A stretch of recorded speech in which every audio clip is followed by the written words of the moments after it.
Have you ever felt as if you were in a hamster wheel? Who hasn't, right?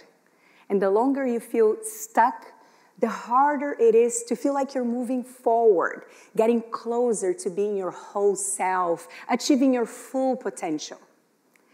To make matters worse, there are very few markers of success. One that always works for me is ignorance. I kid you not, the less you know, the more you're advancing. I mean, the more you realize how little you know, the wiser you become.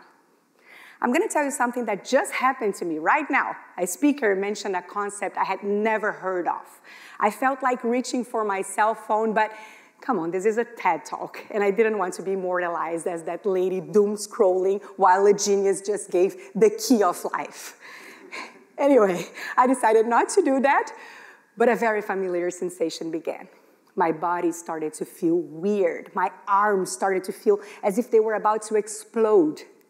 I know that for some people it's the throat or the stomach. For me, it's right here, like, ugh. And I think I feel this explosion-like thing because my brain is actually sending me the message that it is getting fuller. Actually, when I looked up the dictionary for the definition of whole, the most beautiful one was undiminished entirety. Undiminished entirety. Not knowing is the closest you can get to that.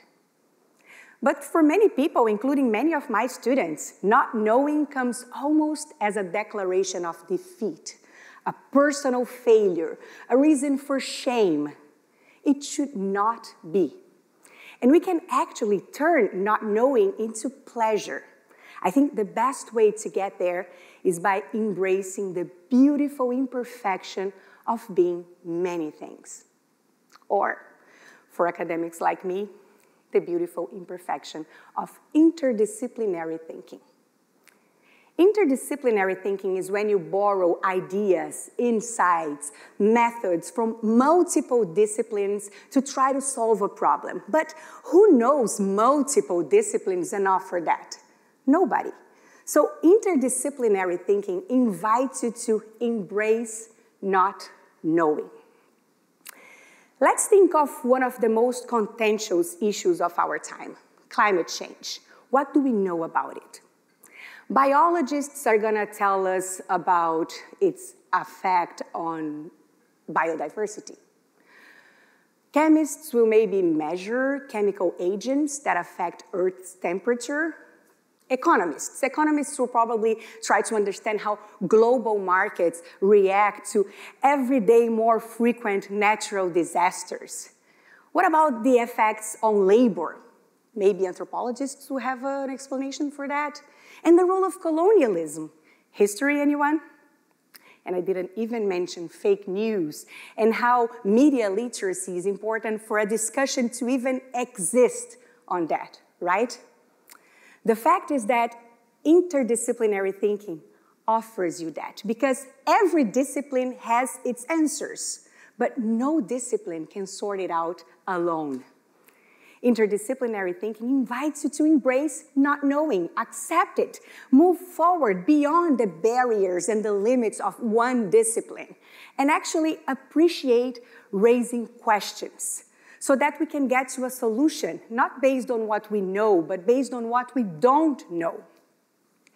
So I want to tell you a little bit of how I became an interdisciplinary thinker. Back in my home country of Brazil, there is an expression way too familiar to me. Pipa voada. It loosely translates as a crazy flying kite. Can you picture it? A lost kite that moves in multiple directions, that flies with their own wind. That was me. That actually still is me. And I have accepted that it will always be me. When I was a little kid, I felt like I wanted to be a lawyer or maybe a journalist, maybe a veterinarian, who knows? The only thing that I knew for sure was that I could be happy being pretty much anything. A mathematician, a musician. My parents stimulated that. They frequently made me skip school or arrive late because there was something spectacular that I needed to see. One day, it was an airplane that had landed with no wheels. Another, a very large tree being transplanted.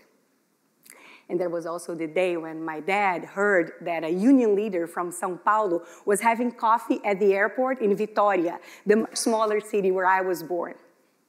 He took me there. I sat down with this man, and we talked for over 1 hour. I was 8. And 15 years later, the same union leader became president of Brazil. At that point, I already knew that being amazed was a gift, and having this constant state of awe was a privilege, and I wanted to keep it, and I worked so hard to memorize the feeling, because somehow I was afraid that it would eventually disappear. And I think I felt this way because most of the grown-ups around me seemed pretty unamazed, so knowledgeable, so certain of themselves, and void of wonder. So completely different from what I wanted to be when I grew up. And maybe that worked, because that amazement didn't fade. I graduated as a journalist, and as a journalist, I worked in print, online, television, radio. I then did a master's in anthropology and worked with music, urban studies, gender. Then I did a certificate in economics.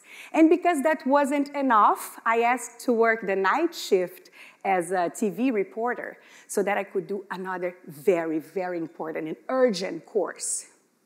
I didn't tell my boss what it was, and he was quite angry when he found out that it was a sewing class. But it paid off, because in Rio de Janeiro, I used to go to this gafieira, which is a weekly dance night when you meet your friends, you dance, you hang out, and of course, in my case, you show off your newly sewn skirt. In time, my amazement led me to pursue new adventures. I moved to the United States and lived in an RV for over a year. I visited almost every single state in this country, and I spent more than a week in almost all of them, until eventually settling in New York City. When I got here, I did another master's in Latin American studies, and another one, and a PhD in history. I know at this point you are thinking, yes, she is a pipa voada. I know, I agree, not everyone is okay with that. And of course, there were many moments when I felt like I should just focus on one thing, be very good at that thing, and live with that. But I felt too good about not knowing. I really love this amazement. I actually used that as a measure of my success. When I began practicing Zazen meditation, I realized I was not the first one to think of not knowing as a superpower. Many meditation teachers wrote extensively about Shoshin, the Japanese word for beginner's mind. One of those masters, monk Shuryu Suzuki, wrote, "In the beginner's mind, there are many possibilities, but in the experts, there are few." There is nothing wrong with not being a specialist. Being an interdisciplinary thinker is not a weakness. It can actually be a strength. In 2015, researchers at Yale University did a study called The Curse of Expertise, in which they contend that expertise can actually create overconfidence. That when people are asked questions connected to their college majors, they have what they call an illusion of knowing, an illusion of understanding. They think they know way more than they actually do. Little by little, universities around the world are investing on programs of interdisciplinary studies, and this kind of approach in which you cross the borders of your discipline is being very welcomed in studies like the development of a vaccine against COVID or solutions for climate change. The power of interdisciplinary thinking relies a lot on accepting not knowing, working in groups, and embracing questions. So I suggest that we all now do a quick test. Are you with me? Yes. Okay, good. So I'll give you a few seconds to think of, it could be your college majors or an area you're really passionate about, that you think you really dominate, you understand, okay? Think of one discipline. Okay? Done? Now is the hardest part. I'll give you a few more seconds for that one. Try to explain it to someone who has no idea what it is. It is hard, right? Yeah, it is hard because there are many possibilities for everything. And breaking news, you don't know most of them. I am here now speaking from my heart in a language that is not my first. The only thing I'm sure of is that I will commit a mistake. You're looking at me like that because I have already committed a mistake, right? Or a bunch of them. Okay, I get it. But come on, those prepositions of yours, in, on, into, the 2 and 4, I never know where to use each. Oh my God, I can't. Actually, when I arrived to this country, I found out that I didn't even know who I was anymore, at least in terms of US categories. I became Latina.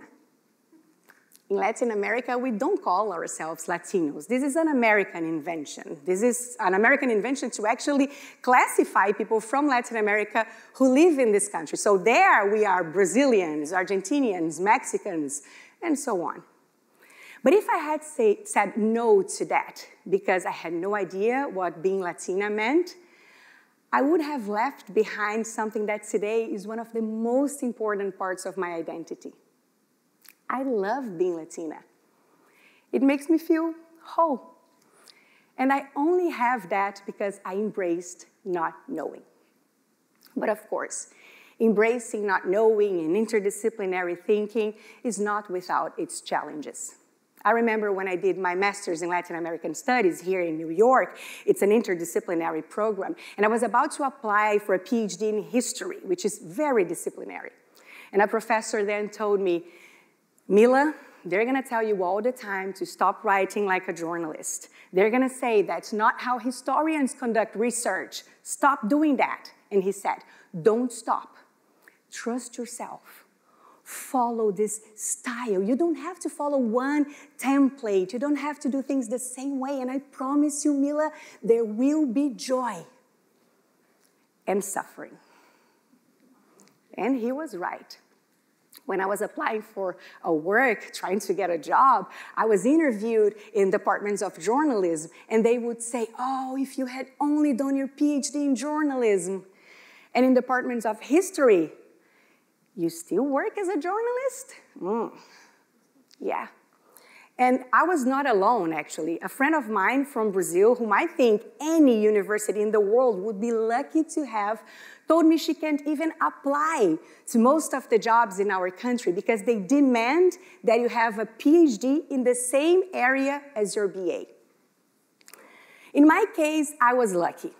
Latin America and Latino Studies, a department at Lehman College in the City University of New York, looked at me and said, this pipa voada thing is pretty cool. You can teach classes with anthropology, journalism, media studies, history. Pretty cool.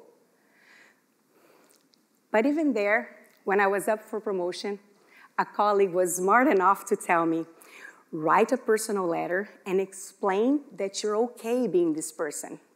Because although our department loves that, external reviewers, people outside here, are going to think that's pretty weird. So I wrote, I am a historian, I'm an anthropologist, I'm a journalist, I'm a Latin Americanist, I have conducted research in dictatorships, music, urban studies, gender. I have taught classes as different as Introduction to Interdisciplinary Studies, Colonial History of Latin America, Women in Latin America, Latino Migrations. I have done all of that. I have interviewed as a journalist Hollywood actors, presidents, political exiles. Notwithstanding, I never felt the need to abandon any of those things or to burn bridges. I feel comfortable being like that. And I continue to work in dialogue with these multiple disciplines, expanding previous research and adding new avenues of inquiry. So if you ever felt like you should not dare doing something new because you have no idea what it is about, embrace not knowing. If you have dreams that you left hidden because just thinking of them makes you feel like, your arms are about to explode, embrace not knowing. Now, am I the best scholar? Oh, not at all. The best historian, at least? Far from it. Can I explain the causes of climate change? Hardly. But I feel like I'm always moving forward.